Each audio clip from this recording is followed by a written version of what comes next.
Well, folks, it's official. Talking to the dead isn't just for your weird uncle with the crystal collection. Now, thanks to TikTok, you can pay someone to talk to your dead dog. That's right. Animal communicators are trending. Look at this story here, relaying messages from pets, living and departed. And apparently, your golden retriever has thoughts on your ex and your beach house. But here's what it really proves: communication is everything. People crave it, even if it means spending real money to hear that their cat thinks he's handsome and secretly calls himself Leo. The wild part: these pet psychics aren't scampering through alleyways. They're booking months in advance. Because if you can communicate or even pretend to on TikTok, you can get people to pay you for anything, even ghost dog gossip. So, yeah, you can laugh, but the truth is, in today's world, being a great communicator beats being a genius, especially if your genius is 6 feet under in the backyard. Okay, I got to tell you, this mystifies me. People would pay someone, a so called psychic, to talk to their dead dog. Now, look, I like dogs, love dogs as much as the next person. In fact, my family's about to buy a dog, and I'm sure I'll fall in love with the dog. And I'm sure if the dog ever dies before I do, I'm going to be very sad.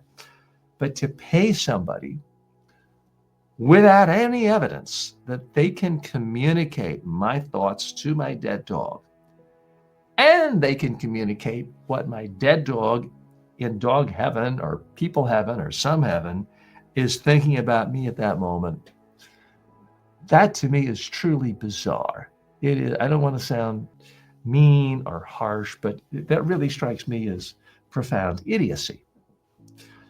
And if you're spending your money on that, it means you have too much money, too much time on your hands, too much money, too much something. So, what's the real takeaway here? I am not, believe me, I'm not asking you to look at this and say, oh, interesting side gig idea.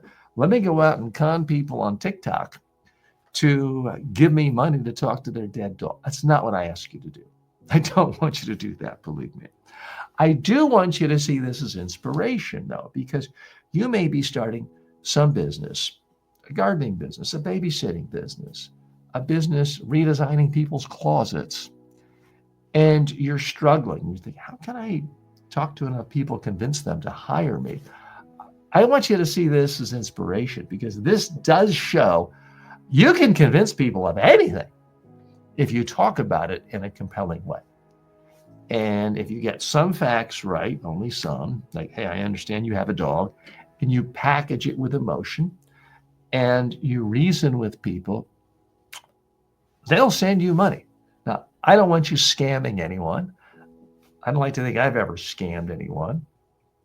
But if people can do things like this, the chances for you and for me to actually help people with the good products, the good services we are creating, it's pretty high. So that's where I really want you to look at this for motivation, to think about if someone can convince somebody to give them money to talk to a dead dog, what excuse do I have for not getting my startup off the ground? What excuse do I have for not convincing people to invest with me or to work with me or partner with me?